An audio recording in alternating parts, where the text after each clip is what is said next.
Hey, it's Brian Burns, the host of the Brutal Truth About Sales and Selling podcast. Well, we hear a lot about sales research, and I want to kind of talk to you about that today because I think it's bullshit. I think it's not just wrong, it's misleading, and people misunderstand it, and I think it's being used for the wrong purpose. And it all started with spin selling. Now, I believe in spin selling. I like spin selling. I think it works. I think, questions are great. But then you read the title, 35,000 sales calls. Now, I'm no genius, but 35,000 sales calls, well, Neil Rackham didn't go on 35,000 sales calls. So think about it, 35,000. There's, 365 days in a year. We only work a lot less than that. How many calls can you go per day? It doesn't add up. Now we're being inundated with CEB talking about the challenger sale and all their research. Now the challenger customer, but they don't publish the research. It's non-scientific. It's unpublished. It's unaudited, but yet we're supposed to believe it. And eureka! The answer is what they sell. It's not what someone else sells or something new. It's what they sell. They've discovered that their training is the best. Wow, that's really a fascinating discovery. Now, I bet if I did research, I'd discover that my training is the best. So when people talk about sales research, you got to ask, what is their motive? Are they really trying to figure out something, or are they trying to validate something? Are they trying to prove to you that it is the best? Because empty-suited managers love research. Why? Because they don't have time to actually do anything. So they have to buy other people's view of the world. So what do? They believe the horse shit that's fed to them. You think Pepsi Challenge was about proving that Coke tastes better? Well, guess what? It was scientifically proven that, Pepsi, when tasted in small quantities, tastes better than Coke. But you don't drink it in small quantities. You drink a whole can. So if you just want a sip, Pepsi's a better tasting soda. It's proven. But that's not the real world. And what we're seeing today is just now this inundation of sales research being shown as all-inclusive. And the problem is it's not scientific and it's not research. It's marketing. Anything that's not validated, it's not scientific, it's not audited, it's not done by a third party is marketing. So this is not done by people who are professional researchers. This is done by survey monkeys, basically trying to prove something, and they don't publish it. If they don't publish it, how do you know they've even done it? How do you even know that someone just didn't make it up? Somebody just didn't give a spreadsheet and fill it in. Sounds like something somebody in marketing would do, right? Oh, how many leads did we get last quarter? I don't know. What sounds believable? A couple thousand. Yeah, that sounds believable. Put that down. That's research. And yet people are making business decisions off of this information.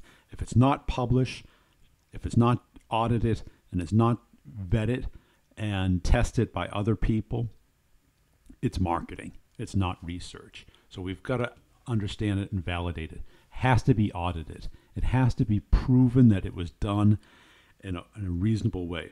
And I frankly believe that sales research can't really be done.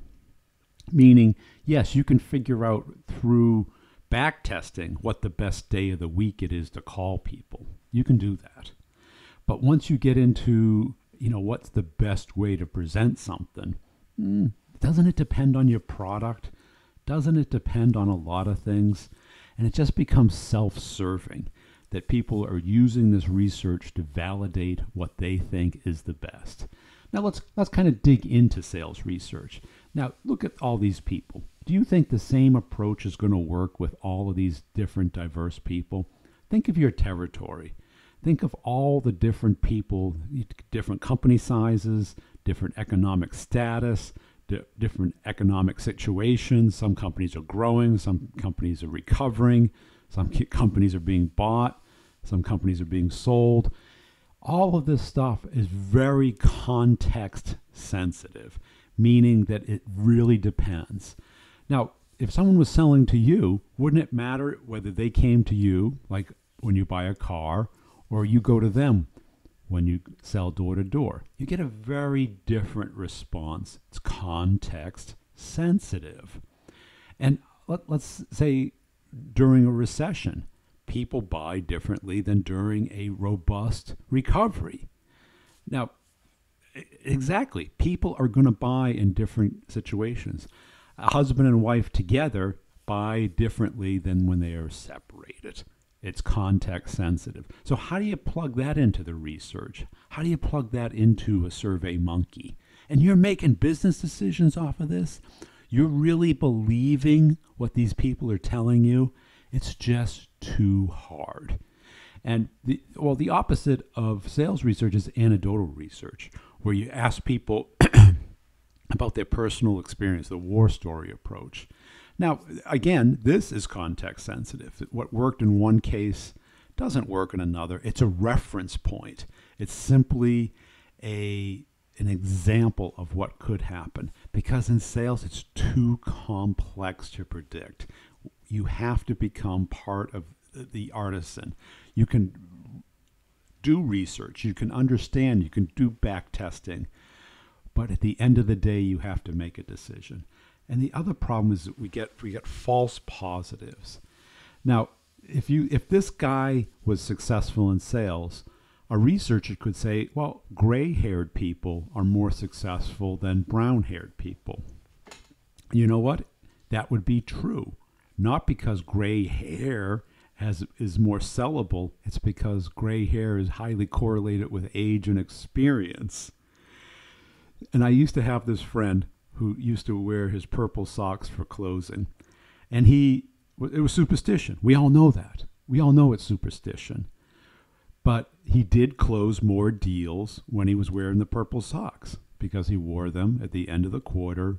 When the company that he was selling to was ready to buy, he felt more comfortable wearing his purple socks. It became a story that he could tell the client.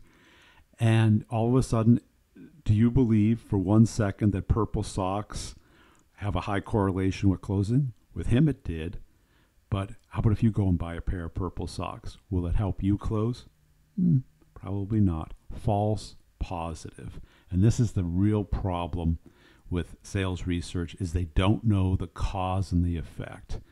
Causation and correlation are not the same thing. The high correlation between gray hair and success in sales is not the causation of success in sales. The success in that case is the experience of people actually knowing it. So why don't you listen to people who have actually done it versus those who have studied people who have actually done it? Don't you think for 1 second that you'd get onto a plane that's being flown by a guy who's studied pilots or somebody who is a pilot? You tell me which one's the best. Thanks for watching. If you like this, give it a thumbs up. Please check out the podcast if you're involved in the B2B complex sale, The Brutal Truth About Sales and Selling on iTunes. Thank you.